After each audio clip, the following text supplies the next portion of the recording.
Study Himachal की एक और सीरीज़ में आपका बेहद स्वागत है दोस्तों। आज फिर से चर्चा करेंगे हिमाचल प्रदेश कर्मचारी चयन आयोग जूनियर ऑफिस असिस्टेंट आईटी का जो एग्ज़ाम 21 मार्च 2020 को होगा शायद। ठीक है, तो इसके लिए हम एक मॉक टेस्ट लेके आए हैं। थोड़े से क्वेश्चन होंगे, कल से हम थ्योरेटिकल करेंगे हर चीज़। चलो देखते हैं। पोस्ट कोड 817 है। ठीक है, आप हमें व्हाट्सएप भी कर सकते हैं 7580030176 पे। नोट्स के रिगार्डिंग हमारे चैनल को सब्सक्राइब भी कर सकते हैं और हमारे जो वेबसाइट है उसका लिंक भी आपको डिस्क्रिप्शन में मिलेगा। डेली क्विज़ेस लगा सकते हैं। चलो शुरू करते हैं। पहला क्वेश्चन है दोस्तों, HTML स्टैंड फॉर।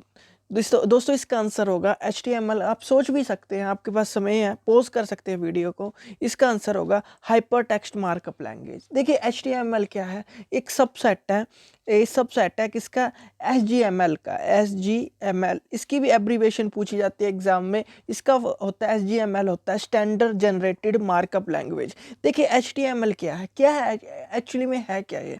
देखिए जो HTML एक ऐसी लैंग्वेज है जो हमारे डाटा को डिस्प्ले करने में मदद करेगी, या उसकी डिज़ाइनिंग में मदद करेगी। ये लेआउट कैसा होगा, मतलब जो जो स्क्रीन होगी, या हमारा मॉनिटर होगा, पीसी का मॉनिटर होगा, मोबाइल की स्क्रीन होगी, उस पर वो जो डिस्प्ले जो भी हमने डिज़ाइन किया वो किस तरह से दिखेगा।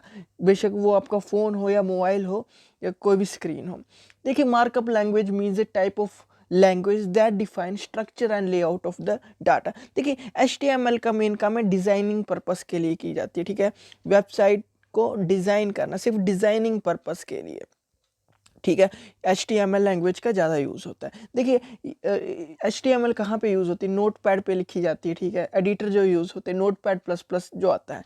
देखिए सबसे ज़्यादा HTML जो यूज़ होती है, HTML जो सबसे ज़्यादा यूज़ होती है वो है 4.0।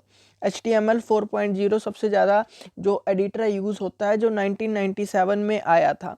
देखिए अब तो HTML 5.0 भी आया है, 2014 में है। उसका कम यूज़ है क्योंकि कई ब्राउज़र उसे सपोर्ट नहीं करते हैं। जो सपोर्ट सभी ब्राउज़र करते हैं वो HTML 4.0 जो दिसंबर 1997 में आया था, और पहला HTML 1.0 आया था 1991 में, ये भी याद रखना है। और लेटेस्ट वर्जन की बात करें तो लेटेस्ट वर्जन है HTML 5.0 जो 2014 में इसकी क्या हुई थी, लॉन्चिंग हुई थी।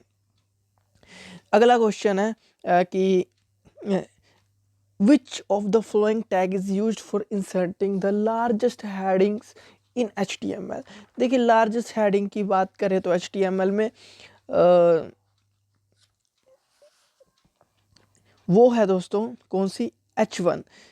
H1 लार्जेस्ट हेडिंग है। थोड़ा सा दोस्तों इसके बारे में भी चर्चा करें तो बहुत ही क्वेश्चन इंपॉर्टेंट बन जाता है एग्जाम पॉइंट ऑफ व्यू से। देखिए दोस्तों, देखिए HTML में 6 प्रकार की हेडिंग्स होती हैं, H1 से लेके H6 तक। मतलब कि H1 heading, H2 heading, H3 heading, H4 heading, H5 और H6 हेडिंग। जो H1 होती है वो सबसे बड़ी हेडिंग होती है। जैसे आप हेडिंग देना चाहते हैं किस पर्पस से, उससे छोटी होगी H2, मतलब कि साइज छोटा होता रहेगा, मतलब कि साइज छोटा होता जाएगा बाय डिफ़ॉल्ट। देखिए H1 जो होगा वो होगा, जैसे समझ ली इतना बड़ा है, 1 मैंने लिखा है। ठीक है, तो H2 का जो साइज़ होगा वो थोड़ा छोटा हो जाएगा। ठीक है, H3 का और छोटा हो जाएगा, समझ रहे हो? इस तरह से टोटल HTML में 6 हेडिंग होती है, H1 से लेकर H6 तक, ये याद रखना है।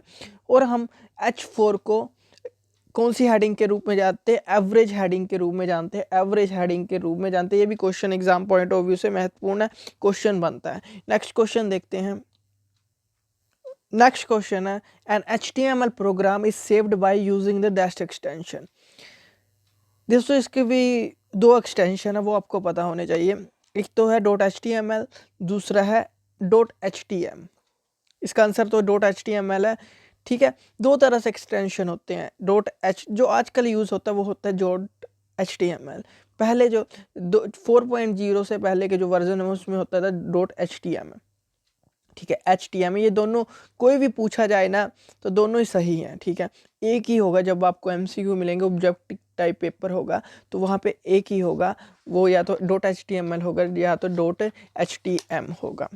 ठीक है दोस्तों, ये भी याद रखना है, इम्पोर्टेंट है एग्जाम पॉइंट ऑफ व्यू से। एक चीज़ बता दूं कि जो HTML लैंग्वेज है लेटेस्ट तो 5.0 है, और ये नोट ए केस सेंसिटिव। जो HTML लैंग्वेज है, ये भी क्वेश्चन पूछा जाता है, HTML is a case sensitive, not a case sensitive, both या नन ऑफ दीज। देखिए जो HTML है वो केस सेंसिटिव नहीं है, नोट ए केस सेंसिटिव। केस सेंसिटिव का मतलब है जो लैंग्वेज में हमने जब एडिटर नोटपैड पे हमने काम करना है, बेशक आपको उसको आप अल्फ़ाबेट में लिख दीजिए, मतलब कि या तो स्मॉल में लिख दीजिए या लार्ज में, उसका कोई फ़र्क नहीं पड़ता। मैंने ऐसे लिखा है, समझ लीजिए H1 टैग लगाया, हेडिंग का टैग, ठीक है। या तो हम H1 किसी भी बड़ा अक्षर भी लिख सकते हैं, छोटा भी लिख सकते हैं, इसमें कोई फर्क नहीं पड़ेगा, नोट ए केस सेंसिटिव है। नेक्स्ट क्वेश्चन देखते हैं, HTML यूज किसके लिए की जाती है? यूजर डिफाइंड टैग है, प्री स्पेसिफाइड टैग है, या fix tag defined by the language, या टैग्स ओनली फॉर लिंकिंग। देखिए HTML जो लैंग्वेज जो टैग बेस्ड है लैंग्वेज है, देखिए उसमें कई तरह के टैग्स हो सकते हैं। देखिए हम HTML को शुरू करते हैं इस टैग से, ठीक है, फिर हम हेड टैग लिखते हैं, हेड टैग लिखते हैं, उसके अंदर जो भी लिखना है हमने टाइटल भी दे सकते हैं, हेड टैग को क्लोज करते हैं, फिर बॉडी टैग आता है, बॉडी टैग में बीच में जो भी हमें नज़र आता है बॉडी टैग में आएगा, ठीक है, फिर बॉडी को क्लोज करते हैं और HTML को क्लोज करते हैं, और हम ब्राउज़र पे देख सकते हैं किस तरह का बना है। मतलब कि टैग बेस्ड लैंग्वेज है, तो मतलब कि इसमें fix tag defined by the language, इसका आंसर सी होगा, ये आपको याद रखना है। नेक्स्ट है, what is the full form of DBMS? DBMS की फुल फॉर्म क्या है? एग्जाम पॉइंट ऑफ व्यू से बहुत ही महत्वपूर्ण क्वेश्चन बनता है, क्या है? देखिए ये आपको पता भी होगा शायद, बड़ा इजी क्वेश्चन है, ठीक है। देखिए DBMS की फुल फॉर्म है, वो है डाटाबेस मैनेजमेंट सिस्टम, ठीक है, डाटाबेस मैनेजमेंट सिस्टम।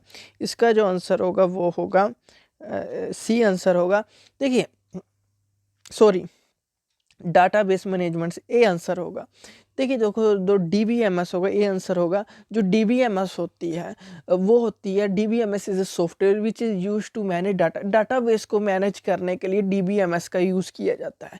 देखिए बहुत सारे एग्जांपल है DBMS के, बेस्ट एग्जांपल जैसे MySQL है, ओरेकल है, SQL सर्वर है, DB2 इन पे हम काम कर सकते हैं DBMS के। तो देखिए DBMS प्रोवाइड करता है कि इंटरफेस प्रोवाइड करता है to perform various operation, like database को क्रिएट करना है, शॉर्टिंग डाटा इन इट, कुछ अपडेट करना है, क्रिएट करना है table in database and load, बहुत सारी चीज़ें ये कर सकता है, ये आपको याद रखना है। DBMS के आगे आर्किटेक्चर भी है, कई तरह की स्कीमा भी है, वो भी हम चर्चा करेंगे, डीपली करेंगे नेक्स्ट वीडियो में। इन ए रिलेशनल मॉडल कार्डिनलिटी इस टर्म एज, ठीक है, कार्डिनलिटी किसको कहा जाता है? देखिए बहुत महत्वपूर्ण क्वेश्चन है, वो है क्या होगा इसका answer? Both A and B. देखिए टपल को भी हम कार्डिनलिटी बोलते हैं और रोज को भी, रोज को ही हम कार्डिनलिटी कहते हैं, तो टपल को हम रो कहते हैं। देखिए rows equal to tuples, tuples equal to cardinality, जो भी ये लिखा हुआ है, ठीक है, इसको रोज को ही कहते हैं। रिलेशनल मॉडल का एक बहुत अच्छा एग्जाम्पल भी है, मतलब कि रिलेशनल मॉडल्स क्या होता है? देखिए relational model can represent as a table with column and row. जो रिलेशनल मोड्स होते हैं या रिलेशनल मॉडल होता है, उसमें क्या होता है, जो टेबल होता है DBMS का पार्ट है, रो और कॉलम की फॉर्म में होता है। इस मॉडल को इंट्रोड्यूस किया था EF कोड ने, किसने? 1997 में। ये भी अगली क्वेश्चन आएंगे उसमें चर्चा करेंगे, नेक्स्ट वीडियो नेक्स्ट क्वेश्चन देखते हैं। The cardinality property of relation refer to, वो है रोस, जो आपको बता दिया। What does GIF stand for? देखिए GIF क्या होता है, बताइए, सोचिए दोस्तों। इसका आंसर होगा वो है ग्राफिक्स इंटरचेंज फॉर्मेट। देखिए बहुत सारी चीज़ें होती है, GIF होती है इमेजेस फॉर्मेट में, JPEG होती है, PNG होती है। देखिए GIF क्या होता है, जब भी कोई इमेज बनती है, ये आपको पता होगा। देखिए जो इमेज बनती है वो दो चीज़ों से बनती है। पहली तो क्या क्या इन्वॉल्व होगा जो इमेज बनेगी, या तो पिक्सल इन्वॉल्व होंगे प्लस कलर इन्वॉल्व होंगे, ठीक है। देखिए जब भी कोई इमेज बनती है तो आपको पता होना चाहिए कि वहाँ पर कुछ पिक्सल और कलर इन्वॉल्व होंगे, मतलब कि ये कलर कम सपोर्ट करता है। जो जीआईएफ है वो कलर कम सपोर्ट करता है, बट जो ग्राफिक्स है, जो पिक्सल है वो सही सपोर्ट करता है। कभी कभी आपने देखा होगा व्हाट्सएप पर जीआईएफ इमेजेस आती हैं, ठीक है। जैसे एनिमेशन कोई आता है, एनिमेशन टाइप इमेज आती है, ठीक है, वो जल्दी लोड हो जाती है, ठीक है, आपके व्हाट्सएप, क्योंकि व्हाट्सएप मैसेज पर यहाँ पे हाई लोड होता है और जल्दी हो जाती है।